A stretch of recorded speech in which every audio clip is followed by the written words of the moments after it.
Ok, fica calmo. Você que ama o Kyojuro e você que não curte ele tanto assim, fica calmo. Esse vídeo aqui vai tirar a grande maioria das dúvidas que temos em relação a esse caçador. No fim, vamos entender o porquê de no mangá o Kyojuro ser tão fraco e no filme ele parecer um caçador tão forte. Onde será que realmente está escalado o nível de poder de Kyojuro Rengoku? E também eu quero aproveitar essa oportunidade aqui para falar sobre as medições de poderes e sobre situações desvantajosas que a obra cria tanto para os Onis como para os caçadores nas mais diversas situações. Então vem comigo, embarca nessa jornada e vamos começar com essa loucura.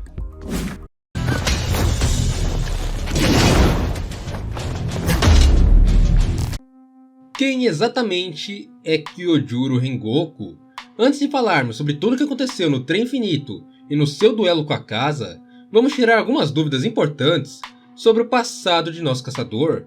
Kyojuro é o atual Hashira das Chamas, o caçador usuário da respiração das chamas, uma respiração tradicional carregada pela família Rengoku. A família Rengoku é uma família que carrega uma linhagem de caçadores poderosos que vem desde a Era Sengoku, ou a também chamada Era de Ouro da Organização de Caçadores. A respiração das chamas foi criada naquela época por alguém com cabelos na cor de chamas que aprendeu algumas coisas com um homem chamado Yorishi Tsugikuni, o Demon Slayer mais forte de todos os tempos. Mas a história desse caçador vai ficar para outro vídeo. Agora vamos focar na linhagem da família Rengoku. Então desde essa época, esse homem que treinou com Yorishi criou a respiração das chamas, que foi passada de pai para filho entre os membros da família Rengoku, onde a maioria de seus membros acabavam se tornando caçadores e lutavam pela organização de caçadores. O primeiro Hashira das Chamas que temos algo a falar, antes de voltarmos ao assunto principal, é Shinjuro Rengoku. Em sua época de caçador, Shinjuro era um Hashira incrível, bem respeitado por seus companheiros, sendo o caçador mais velho em atividade. Ainda como caçador, Shinjuro se casou e teve filhos com Ruka Rengoku. Seus filhos nasceram com o nome de Kyojuro para o primogênito e Senjuro para o filho mais novo. O primeiro feito que temos de força de Shinjuro na obra ocorre após a morte de Ruka. Shinjuro acabou se afundando no álcool por ficar depressivo com a morte de sua esposa. Ele acabou perdendo a pessoa que ele mais amava e as coisas não pareciam mais fazer sentido na cabeça dele. Shinjuro Rengoku, em meio a tudo isso, começou com sua bebedeira e acabou maltratando seus filhos e deixando de treiná-los. Ele também acabou queimando diversos arquivos sobre o passado de sua família na batalha contra os Onis. Mas e o feito de força, onde ele está? Calma, acabamos de chegar nele. Shinjuro, apesar de estar bêbado, continuava fazendo suas missões e matava os Onis, mesmo sem conseguir se manter de pé de tanto beber. Em uma de suas missões, ele acabou trombando com um Oni que chamava Hairo, e esse Oni era o Lu Inferior 2, e Shinjuro praticamente dominou esse demônio por completo, por um longo período fazendo o demônio desejar sua própria morte. Mas Shinjuro simplesmente negligenciou seu trabalho nessa época e largou o demônio vivo achando que aquilo não valia seu esforço. Com o tempo, nem mais missões Shinjuro estava fazendo. Então voltamos novamente para o assunto principal, Kyojuro Rengoku. Nessa época, apesar dele ser ignorado por seu pai em seu treinamento, Kyojuro não deixou de treinar nem por um segundo, subindo aos poucos no ranking da organização de caçadores e estudando a respiração das chamas através de um livro de apenas 3 volumes. Infelizmente, essa falta de um mentor para Kyojuro acabou ocasionando uma falha em 3 dos seus estilos de respiração que ele nunca conseguiu usar em um combate. Eu estou falando da 6ª, da 7ª e da 8ª forma da respiração das chamas.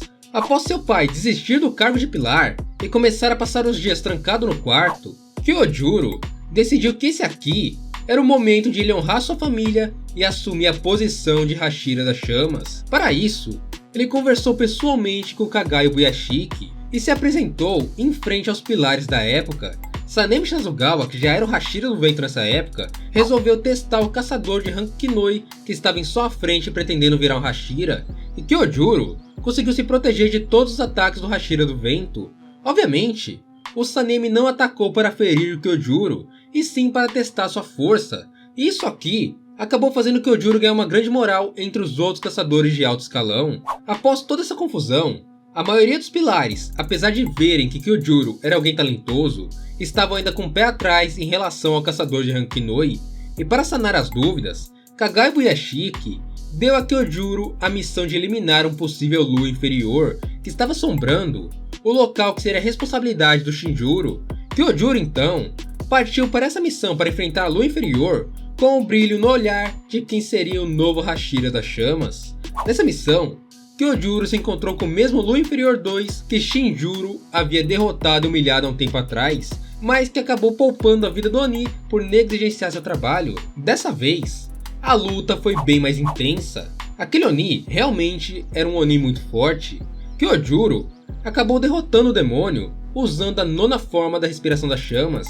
Porém, em meio a tudo isso, ele ficou muito ferido em estado grave, tendo que ser carregado pela sua ex-aprendiz e agora colega Mitsuri Kuroji. Mas apesar de tudo, Kyojuro nessa missão se tornou o novo Hashira das Chamas, assumindo a posição de seu pai, herdando também o seu Haori.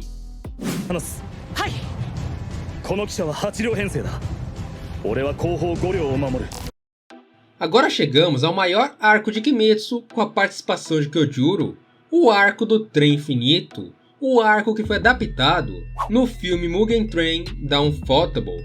Uma informação muito importante, é sério, presta muita atenção no que eu vou dizer agora. Eu vou contar esse arco exatamente como aconteceu no mangá. Primeira coisa, o episódio 1 do anime que mostra o Kyojuro antes da missão é um filler. Aquilo ali nunca aconteceu dentro do mangá. Um filler, para quem não sabe, é um episódio ou cenas que servem de enchimento para a história principal. Elas não aconteceram na realidade. Então vamos lá. O Trem Infinito acontece no capítulo 54, quando Tanjiro, Inosuke, Zenitsu e Nezuko embarcam no trem e se encontram com Kyojuro Rengoku comendo em um dos vagões. Uma informação muito importante que temos nesse capítulo é que Kyojuro Rengoku diz a seguinte frase: "Eu não sei quando o demônio vai aparecer." Ou seja, Kyojuro admite aqui que ele não tem nenhum sentido extrasensorial que pudesse avisá-lo da presença de um demônio. Em seguida, o bilheteiro do trem aparece, e depois aquele primeiro demônio que tinha o rosto meio estranho. Kyojuro mata o Oni e logo em seguida acaba caindo no Kekijutsu da Lua Inferior, que foi feito através do bilheteiro. Esse aqui é o primeiro erro grave de Kyojuro Rengoku como caçador. Normalmente, um Hashira que é um caçador de alto escalão com ótimos instintos não teria caído nesse tipo de Kekijutsu, pelo menos não dessa forma. Kyojuro claramente estava com sua guarda baixa, e isso acabou colocando não só a vida dele, mas também a vida de 200 pessoas, mais o Tanjiro, a Nezuko, Inosuke e Zenitsu, também em risco. Todos naquele trem poderiam ter morrido por esse erro do Kyojuro. Então a gente tem toda a lógica do sono e dos sonhos feitas pelo Emo, que para quem não sabe é a Lua Inferior 1, ocorrendo de forma bem parecida com o que tivemos no anime. E também descobrimos que apesar de não sentir os Onis, o corpo de Kyojuro reagia sozinho quando sentia que algo levaria um risco para sua vida. Assim, com isso, ele acabou segurando pelo pescoço a menina que ia destruir o seu núcleo espiritual. Essa parte, em geral, eu achei meio estranha, porque ainda no sonho, o Tanjiro percebeu que havia algo meio errado naquela situação, que aquilo ali não era para estar acontecendo, e que a família dele havia morrido. O Kyojuro não perceber isso foi algo realmente muito estranho. Eu acredito muito que se fosse um pilar que tivesse sofrido muito no passado, provavelmente veria que aquilo ali era um Kekijutsu muito rápido, então Kyojuro de novo estava com a guarda baixa.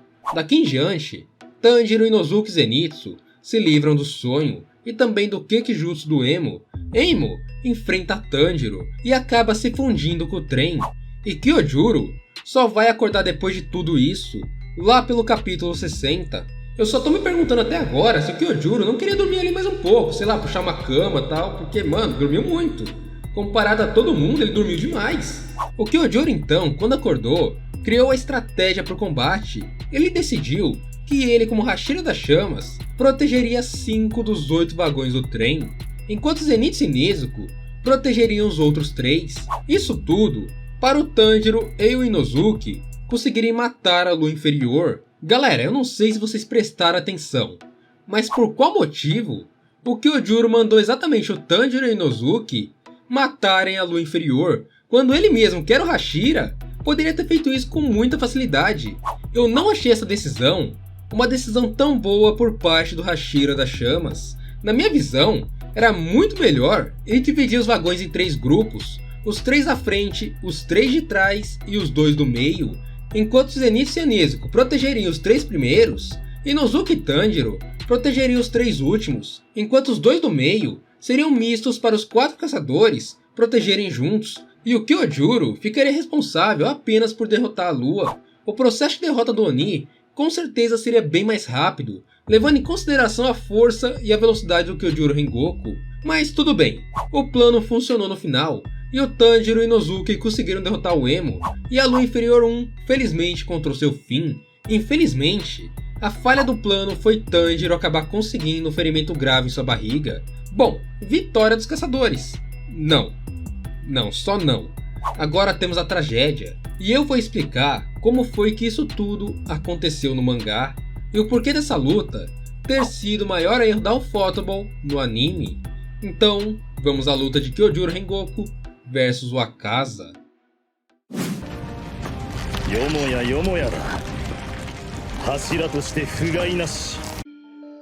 Capítulo 63. A primeira aparição de um Lua Superior na obra inteira. O numerado como terceiro Lua mais forte, o Lua Superior chamado Akaza dá suas caras. Em seu primeiro ataque, o Lua Superior tenta atingir o Tanjiro, e Kyojuro Rengoku protege o caçador fazendo um corte frontal na mão do Oni. E aqui temos um primeiro erro de instinto de Kyojuro Rengoku. Esse aqui é um erro que ninguém percebeu. O Hashira das Chamas focou em cortar o braço do Akaza e evitar o contato do braço com o Tanjiro, quando claramente ele poderia tentar um corte lateral para levar tanto o braço que estava socando como a cabeça do Akaza juntos. Mas tudo bem, ataque surpresa, pessoa em perigo, vamos tentar entender um pouquinho lá do Kyojuro, foi instinto. Então, temos 6 páginas de conversa do Oni com Hashira em vários quadros no mangá, e novamente, voltamos para o combate, dessa vez com a Akaza ativando sua bússola, ou seja, naquele primeiro corte que Kyojuro acertou o Oni, só foi possível o ataque pegar no demônio porque a Akaza estava com sua guarda baixa, justamente para testar o reflexo do Hashira. No primeiro ataque, o Akaza não estava usando a sua bússola, e assim, com sua bússola ativada, os dois colidem, e o Akaza pula no alto para usar um Sorashiki, um dos ataques mais fracos de seu Kikijutsu. Aparentemente, ele ainda estava testando o poder do caçador. Rengoku se defende desse ataque com o quarto estilo da respiração das chamas, e resolve avançar contra o Akaza de uma vez, encurtando a distância entre ele e o demônio.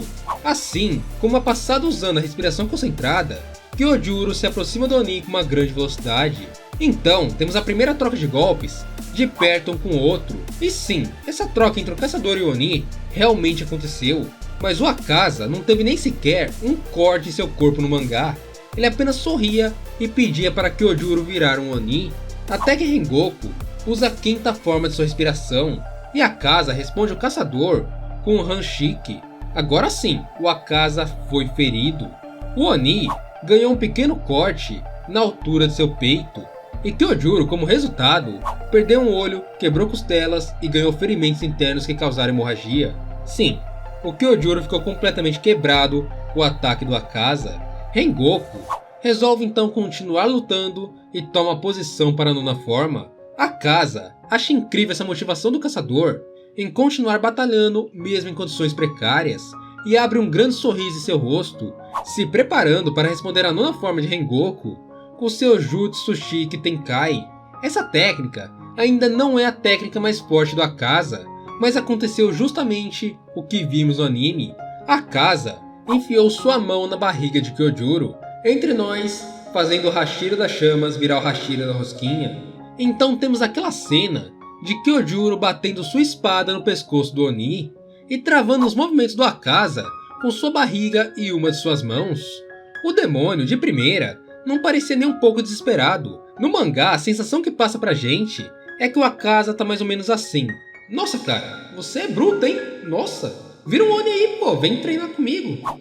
E o Akaza então só entrou em choque somente e unicamente no momento em que ele viu o sol nascendo. Então ele começa a meio que tentar puxar seus braços, mas o Rengoku segurou de modo que seus braços ficassem travados. Ou seja, o Akaza só conseguiria sair daquela situação de 3 maneiras. A primeira seria cortando os próprios braços com a força física. A segunda seria se ele estragasse o funeral do Kyojuro batendo ele no chão. E a terceira seria se ele chutasse o Kyojuro. Tem uma quarta que seria meio estranha, que seria meio que levar o Kyojuro com ele, mas eu acho que isso aí não vai rolar. Como a autora precisava, por narrativa, que o Kyojuro dissesse suas últimas palavras para o Tanjiro, ela escolheu a primeira opção, e o Akaza cortou seus braços na força bruta e saiu correndo. É interessante falar que enquanto estava correndo, o Akaza nem se lembrava mais da luta com o Rengoku, ele só pensava em sair de perto do sol, tanto que quando o Akaza olha o Tanjiro gritando, ele pensa que o caçador é alguém desprovido de inteligência, por não perceber que ele só estava fugindo somente e unicamente por causa do sol. Bom, então tivemos um capítulo e meio, mais ou menos, de conversa e luta entre Kyojuro e Akaza. E agora, vamos para a análise, vamos ver qual era a força real de Kyojuro, e qual é que foi o erro da Ufotable na produção do anime.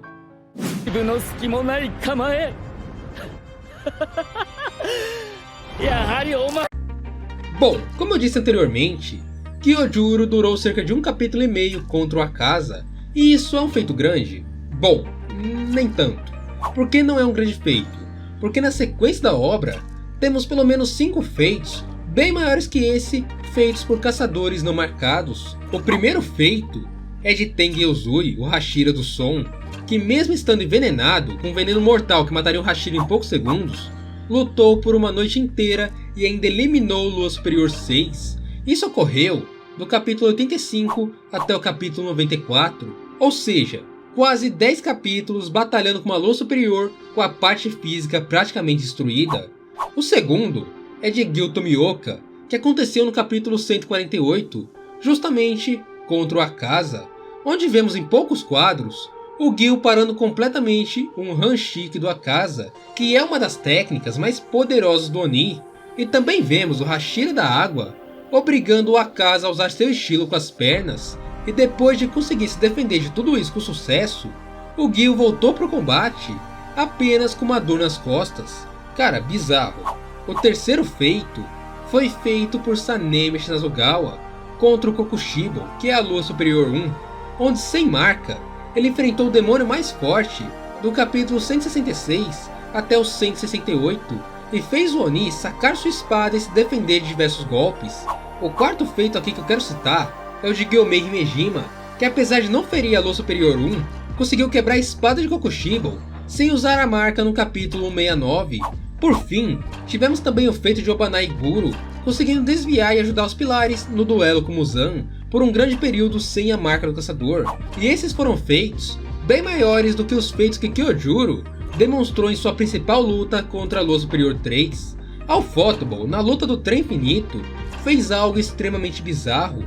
Se você parar aí agora e ir ler o mangá, aquela luta com a Akaza pode ser lida no período de 3 a 4 minutos. Ela foi uma batalha muito, mas muito rápida. É um dos confrontos mais rápidos do mangá inteiro. Para vocês terem noção disso, a luta do Zenitsu com o Kaigaku, que eram 2 usuários da respiração do trovão, foi mais demorada que essa luta do Kyojuro com a Akaza, mas o estúdio de animação fez uma luta curta dessas durar mais de 30 minutos, 2 episódios praticamente inteiros dessa batalha, o que é muito bizarro. A Ufotable acrescentou golpes que simplesmente não existiram, dando a sensação que realmente Kyojuro estava lutando de igual para igual com a Lua Superior 3, quando na realidade o Kyojuro naquela luta estava totalmente na defensiva, sendo amassado e humilhado pela Lua Superior 3. A sensação que o mangá passa com o sorriso do Akaza é que Kyojuro estava condenado desde o início. Desde o momento que a Lua Superior chegou ali, a morte de Rengoku já estava declarada.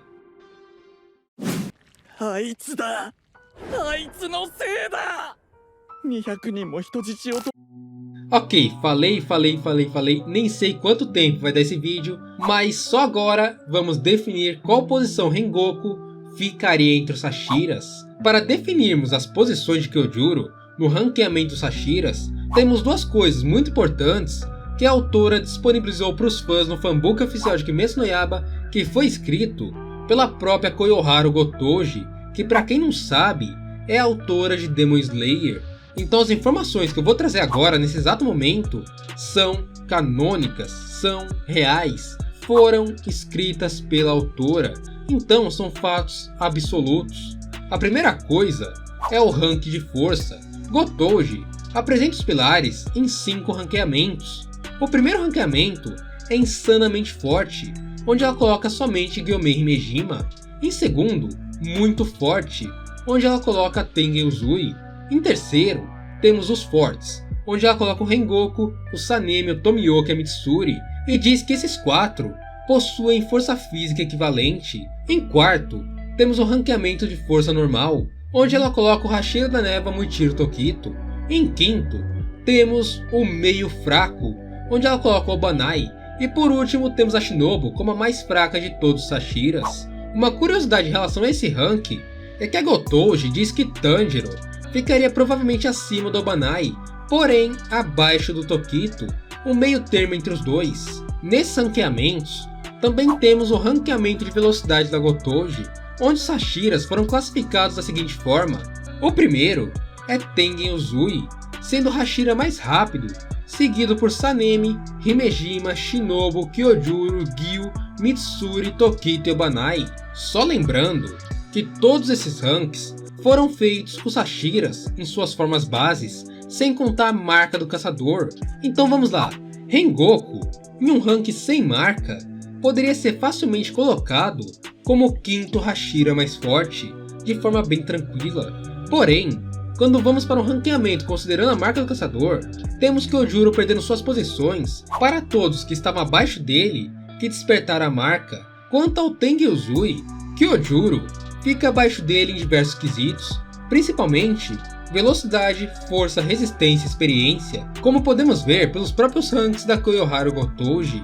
Então em um rank, considerando a marca do caçador, a posição de Kyojuro Rengoku seria em 8º lugar, na frente somente e unicamente de Shinobu Kocho.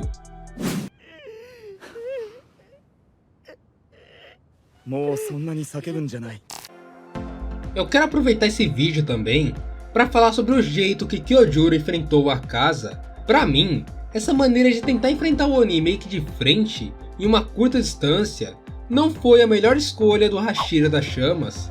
Um dos pontos mais importantes para sustentar isso é que o Akaza estava disposto a fazer um X1 limpo, sem precisar de táticas sujas como apelar para reféns. É bem claro no mangá que o Lua Superior 3 tem um certo valor de honra e respeita bastante o combate de 1 contra 1 entre caçadores e Onis. Outro exemplo que eu quero usar aqui para criticar a postura do Rengoku no duelo com a Akaza é o exemplo de Kanai Kocho.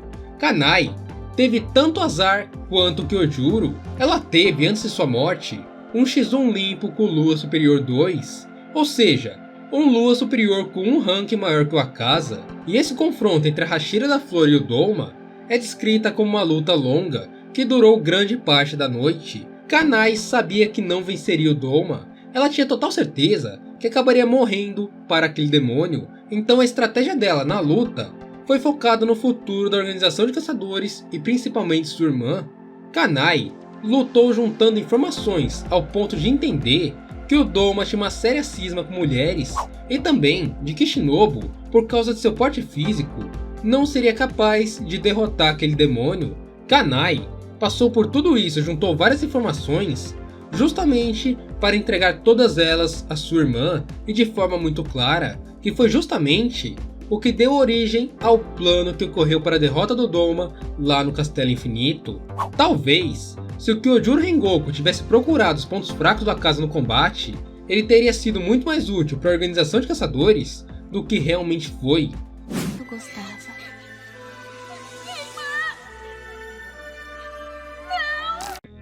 Então é isso. Eu acho que eu consegui.